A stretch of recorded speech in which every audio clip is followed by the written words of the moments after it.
Coming in, you guys, it's day number 53 of my 365-day Jimmy Ice Bath Challenge. You guys know what I'm doing here all year long. I have been getting into an ice bath every single day, full of cold, cold water. Let's see how cold the water is today for your pleasure. 32.7 degrees Fahrenheit today, so nice and chilly today in the ice bath, and getting ready to put my body in there. I did notice the bottom of it has a humongous sheet of ice. This happens from time to time with the Morosko Forge, which is what I use for my ice bath. This happens from time to time where it makes its own ice, and so there is a huge, thick sheet of ice at the bottom.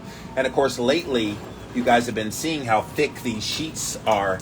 I mean, it's really big chunks of ice, and so when it's making that ice in there, it can get a little bit slippery, slidey in there. So again, I'm going to be very gingerly when I get into the ice bath here today. But today, you guys, I want to talk about how the brain works when it comes to challenging yourself to do something very difficult. So we're going to get into that in just a moment. Thanks for being here, day 53. We're going to tilt the camera down so you can see all the action while I'm in the ice bath. And 5 minutes on the clock. And let's get this show on the road. Really going to try not to slip when I go in, because it's really slick at the bottom there. Oh yeah, real slippery at the bottom.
Okay, you guys, I want to talk about a topic today that has everything to do with how I'm able to get into this ice bath every single day.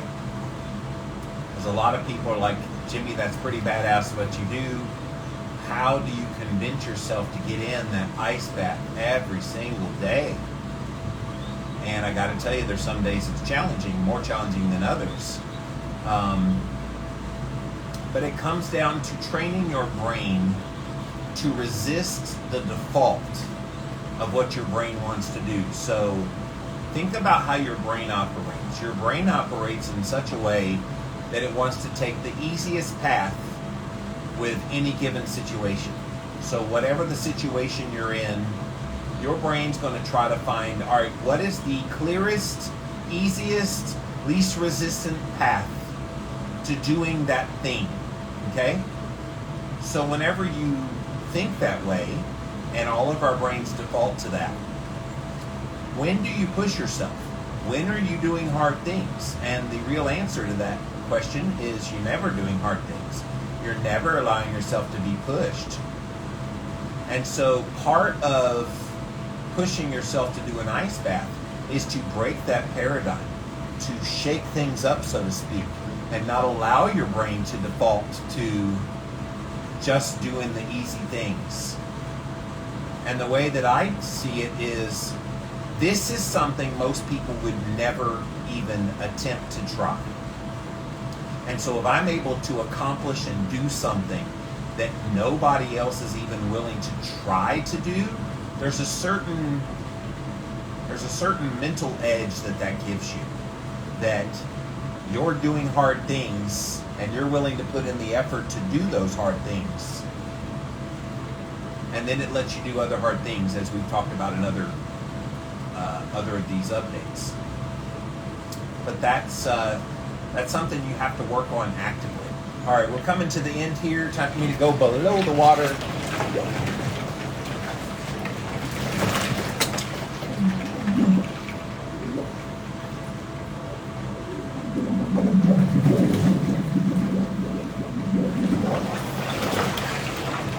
Woo! Yeah. Love that. Woo! Very slick. We're gonna go slow. Very slick at the bottom. Ah. I scared one of my chickens with that, yeah. Because when I went woo, chicken went flying off. But yes, you got to push yourself to do the hard things. Your brain isn't going to default to hard. Your brain is always going to go the path of least resistance. And when you realize that, and you know that consciously, and then you choose to go that harder path, it does something for you. It really does. And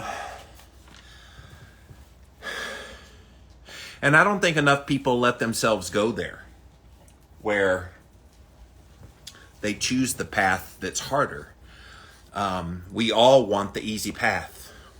And even when we don't consciously think about, oh my gosh, I'm going to choose the easy path, that's what your brain goes to. It's why we're always looking for shortcuts.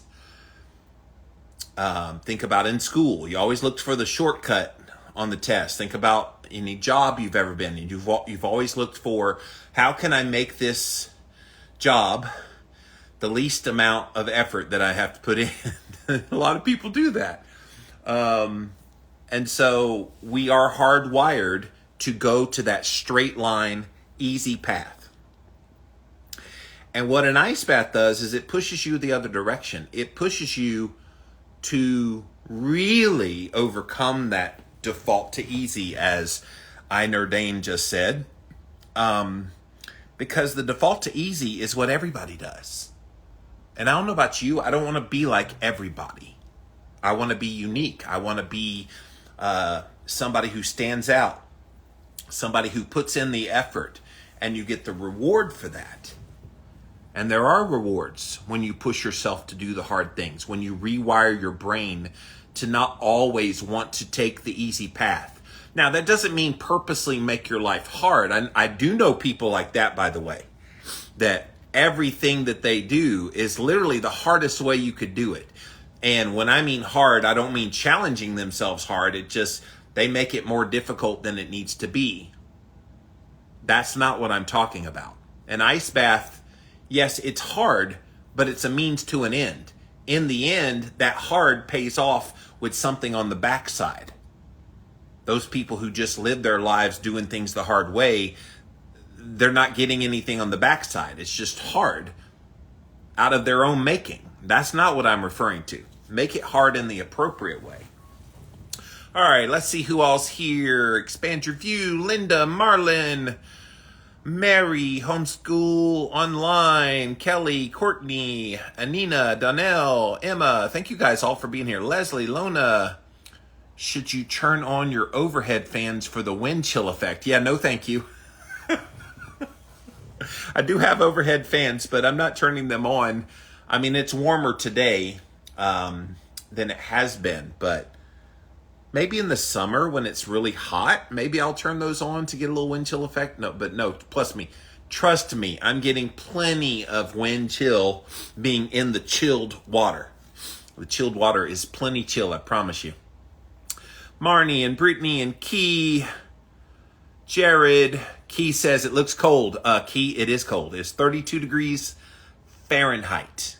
So that is very cold.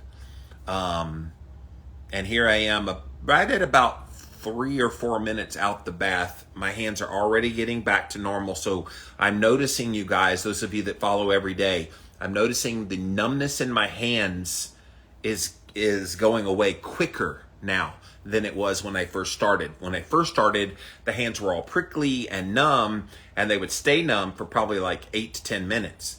Now it's down to about 3 to 4 minutes. So that's pretty huge.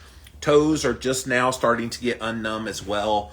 And same thing, the extremities of your body is what will hurt and get numb the most. And so going through this ice bath and doing it every day, you start acclimating more and more and more. And I'm noticing that acclimation. So it always feels good now when I'm out of there.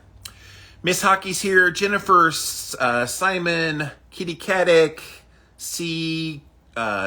Surrey, Cape Digger. Key says, is it helping with your weight? Well, I'm not testing my weight, so I have no idea. I have been told that people can notice that I've lost some weight in the face. And look, I'm not doing this for just fat loss purposes. Obviously, if that happens, I'm not going to hate it. But that's not my primary purpose in doing this. Lowering inflammation, the sleep effects, because it does improve your sleep, the mood stabilizing effects is another reason. Insulin resistance, it helps to heal some of that as well. There's a lot of reasons why I'm doing this. And again, fat loss is just an ancillary goal. It's not really one of the primary goals. Gambling Keto, Rich, Vicky, Carrie, Ayanar, Dane, Yolanda, Frugal Exerciser, Hank, No Exec, Actar, Mary, Bellybuster. Kitty Caddick is laughing at me about something. What are you laughing at, Kitty Caddick? Jules and CW Sienna. Thank you guys all for being here today. It's day number 53 that I've been getting into an ice bath every single day. And 32 degree temperature water with the purpose of challenging myself. And so today's message, if you came in late, was about how do you do that? How do you make your brain want to do this?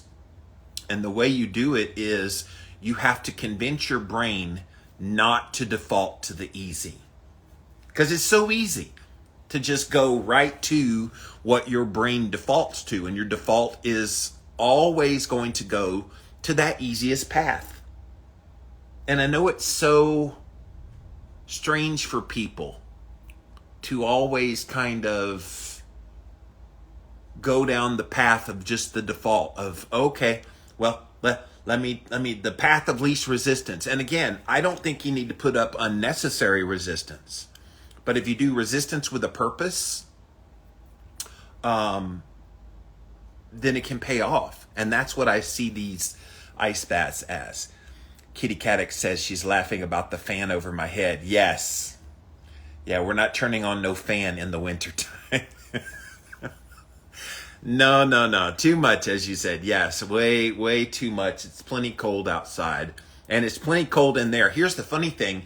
It's probably 60 degrees outside today, so a lot warmer than it normally is. And when I'm in the ice bath, because it's so cold and all that ice is on the surface, I can actually see my breath. That'll be interesting during the summertime when it's warmer outside. Will I be able to see my breath being so close to there? Because I come all the way up to my neck, almost to my earlobes with the water to make sure that it's plenty covering my body. I see Gabby just got here. Hello, Gabby. Thanks for being here. So yeah, day 53 in the can. We are continuing to do these ice baths, and I am starting to shiver. Again, that's the natural response. It's generally about 10 minutes after I get out of the ice bath that I start to shiver, and I'm really shivering today. So again, that's a good response. People say, oh my gosh, shiver, that sounds uncomfortable. You want your body to shiver. That's how you create the metabolic effects. That's how you get all of the benefits that this does. This is why you don't see me towel off right away. You don't see me like getting near a heater. You don't see me trying to bundle up. None of that is helpful. You need to let your body do it. And yes, Einar Dane says it's a stress. And the point is to let your body be under that stress. And again, it's a hormetic stress, a hormesis stress, which is a good thing for your body. You need to challenge your body, put it in these very targeted stress situations so that you get the benefits out of it. Parkman wants me to sing more in the ice bath. Yeah, I'll do that every once in a while, but if I do it every day, it won't be special, Parkman. So, all right, guys, let me pop off of here for now. I appreciate you guys watching. I will definitely be back with more ice baths every single day. So thank you guys for supporting me, giving me the encouragement through this. A lot of you guys have just been following along. A lot of you are actually starting your own cold showers now, so that's really encouraging to see. I'm really happy to see that this has inspired a lot of people to at least take a second look at cold therapy. Because cold therapy is not new. Cold therapy has been known about for a very long time. And it's only once you start to try it and see how it works for you and you start getting benefit that you realize, whoa, this is something that I probably should do more of. Kitty Caddick says she uses an icy pool. A lot of people use an icy pool. Going to use my CBD oil while I'm here. Always get that. Helps calm me down at night. Kitty Caddick says it's nice. Yeah. That's what I'm saying. That it's really nice. Here's my magnesium supplement that I use. I love this stuff. Woo! I'll take that real quick. All right. Expand your view every morning and evening. I'm in an ice bath. I'm at 42 degrees though. 42 is cold, so good job. And I have friends of mine who have even the Morosco Forge, the same tank that I have. People like Mike Mutzel, Metabolic Mike. He will have a 1 to 2 minute ice bath in the morning when he wakes up, and then another 1 to 2 minutes right before going to bed. And look, that works for him. I tend to do best having it in the evening because it prepares my body for sleep.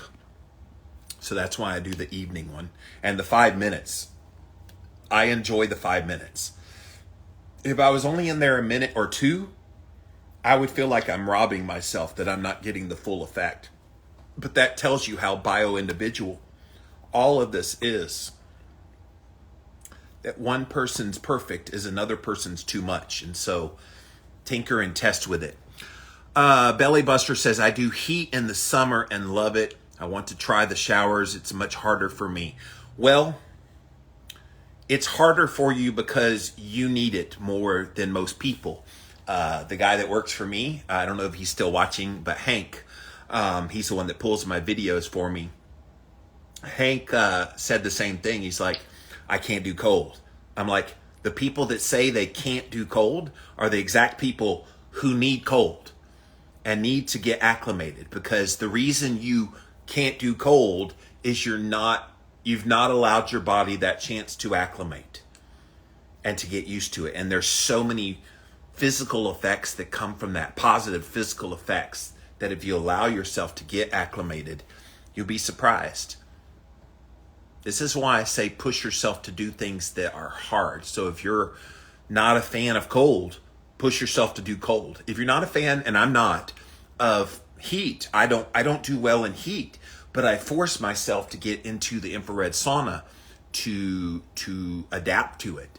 And I think we should be able to be malleable like that and be flexible to get the benefits that come from that. And again, pushing your body to do hard things so that then when really hard things come, you're able to handle them. And that's one of the big reasons that I do these ice baths and have been doing these ice baths every day like this. So, all right, guys, day 53 in the can. Thanks so much for watching. I'm going to pop off of here for now, get out of my wet clothes, towel off, and yeah, within the next couple hours, get ready to go to sleep. But thank you so much for watching, and we'll be back again real soon. Bye, guys.